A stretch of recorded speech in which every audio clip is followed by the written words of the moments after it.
Hello guys. आज हम लोग करने वाले हैं चैप्टर नंबर 4 इन्वेंटरी। बहुत ही छोटा सा चैप्टर है और गाइस हम लोग वन शॉट कर रहे हैं। हम लोग चैप्टर 1 2 3 कर चुके हैं, चैप्टर 4 करने वाले हैं। वन शॉट का मतलब होता है रिवीजन के पर्पज से, तो आप लोग पहले कर चुके हो और इस रिवीजन में हम जो है वो मेन थ्योरी पे फोकस करने वाले हैं। तो आई होप आप लोग प्रैक्टिकल पोर्शन जो है वो कवर कर चुके हों, या फिर एग्जाम किट्स वगैरह क्वेश्चन जो है वो सॉल्व कर चुके हों, या फिर आपकी कॉन्सेप्चुअल क्लैरिटी प्रैक्टिकल पोर्शन की तरफ हो, क्योंकि हम यहाँ पे बेसिक फोकस है थ्योरी के ऊपर। और लास्ट टाइम में आपका एग्ज़ाम नियर बाय है, तो आप लोगों को प्रैक्टिस करनी है तो वो आप कर सकते हो। बाकी यहाँ पे हम थ्योरी पे फोकस करने वाले हैं। फटाफट से स्टार्ट करते हैं। इन्वेंट्री बहुत ही छोटा सा चैप्टर है, लेकिन हाँ थोड़ा सा इंपॉर्टेंट होता है, आगे जाके भी काम आएगा, तो आपको पता होना चाहिए। Inventory is most likely to be examined regarding valuation और एडजस्टमेंट इन फाइनेंशियल स्टेटमेंट। तो ये सब तो एग्जाम फोकस के ऊपर बात हो गई। बाकी अकाउंटिंग फॉर इन्वेंट्री देखें तो क्या होता है। देखो मैं बेसिक बेसिक अगर आपको बात बताऊँ, तो आपको एक इक्वेशन होती है, sales minus cost of sales is equals to जो होता है वो आपका ग्रॉस प्रॉफिट होता है। ठीक है, ये बात आप लोग याद रखोगे तो आपको इन्वेंट्री वाला चैप्टर बहुत आराम से निकल जाएगा।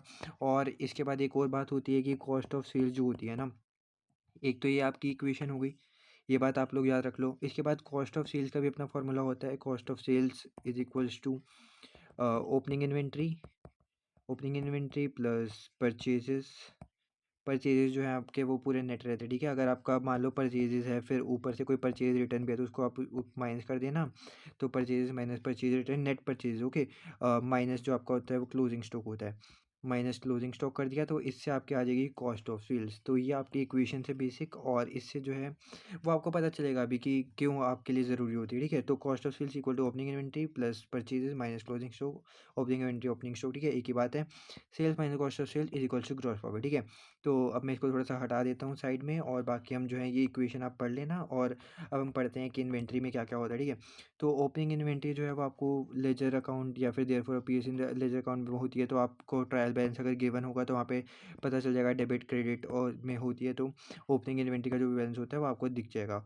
और इस transfer to statement of P&L and OCI at the end of the accounting period. देखो ये यहाँ पे वही बता रखा है, सेल्स फिर opening purchase minus closing inventory, ये सबको मिला के जो है वो कॉस्ट ऑफ सेल्स बना। और ग्रॉस प्रॉफिट जो आ गया सेल्स, इसमें से माइनस कराइए तो आपका आ गया ग्रॉस प्रॉफिट।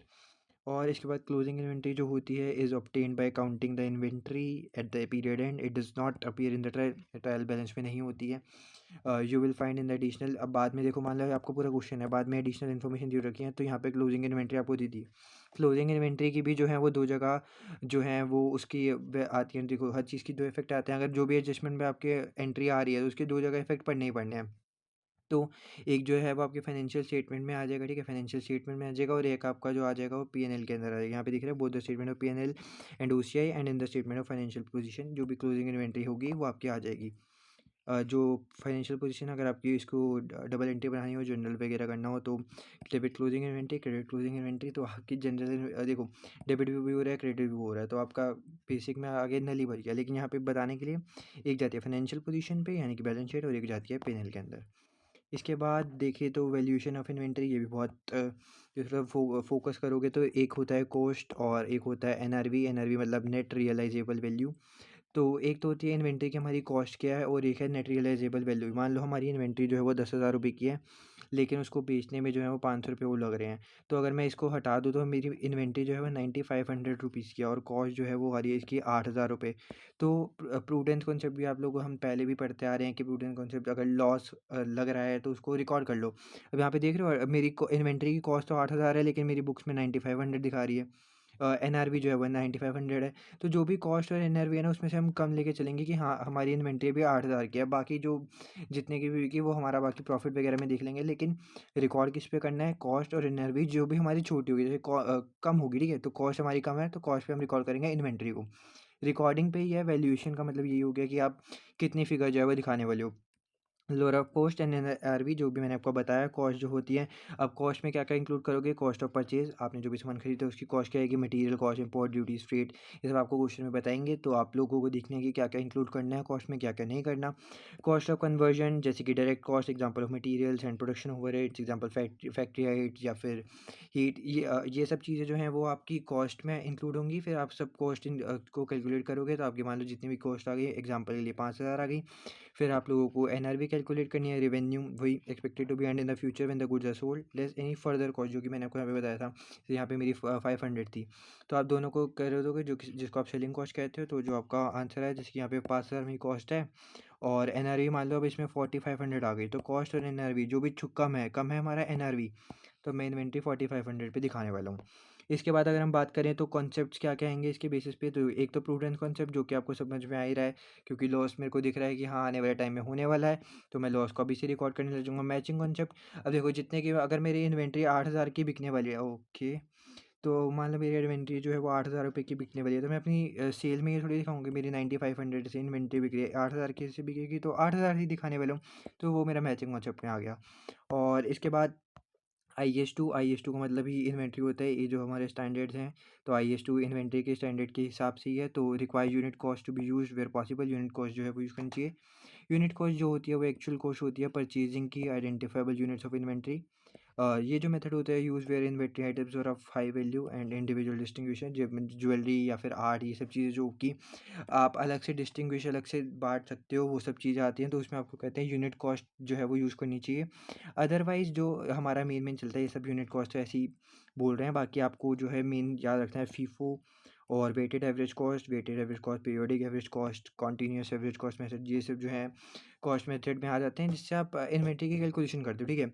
और अगेन मैं आपको बता रहा हूँ ये सब जो है वो प्रैक्टिकल पोर्शन है। फीफो का मतलब हो गया कि जो भी आप सामान पहले ख़रीद के लाए हो, तो वो वाला सामान जो है वो पहले बिकने वाला है, जो बाद में ख़रीद के लाओगे बाद में बिकेगा। FIFO first in first out, assume that in item of inventory received और द फर्स्ट आइटम जो भी इन्वेंट्री आपके पास आई, तो वही भी पहले ही जाने वाली है। Weighted average cost can be calculated either or periodic. Weighted average cost जो है वो दो तरीके से कैलकुलेट हो सकती है, पीरियोडिक या फिर कॉन्टीन्यूस।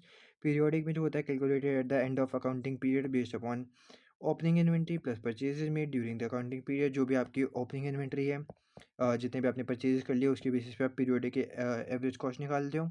और continuous average cost recalculated each time there is a purchase during, मतलब ये जो होता है ना पूरा टेबल गाइस बना के आपको क्वेश्चन के हिसाब से करना होता है।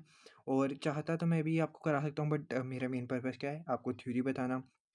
तो अगर आप लोगों को इसकी कैलकुलेशन वगैरह देखनी है तो यूट्यूब पे आप जाओ, सर्च करो फीफो का, कोई भी क्वेश्चन चेक कर लो, weighted average cost, periodic, continuous, ये सब चीज़ें आपको मिल जाने वाली हैं, वहाँ से आप प्रैक्टिस कर सकते हो, ठीक है। बाकी हमारा जो थ्योरी पे था अगर हम उस पर चलें, इसके बाद डिस्क्लोजर नोट्स आ जाते हैं। डिस्क्लोजर नोट्स में आप क्या करते हैं, inventories are value at the lower of cost and NRV, they will be analyzed as follows. तो आपको बाद में देखो, जो भी फाइनेंशियल स्टेटमेंट बनाते हो, बैलेंस शीट बना दी, बाद में मैं नोट्स भी लिखता हूँ, ठीक है। तो नोट्स में क्या क्या लिखना है, raw materials, work in progress, finish goods for resale, ये सब चीज़ों को ऐड करके जो भी हमारे अमाउंट है, ये सब मेरे को नोट्स में डिस्क्लोजर देना होता है, जो कि आपके सब्जेक्ट्स के लिए इतना ज़्यादा खास इंपॉर्टेंट है नहीं।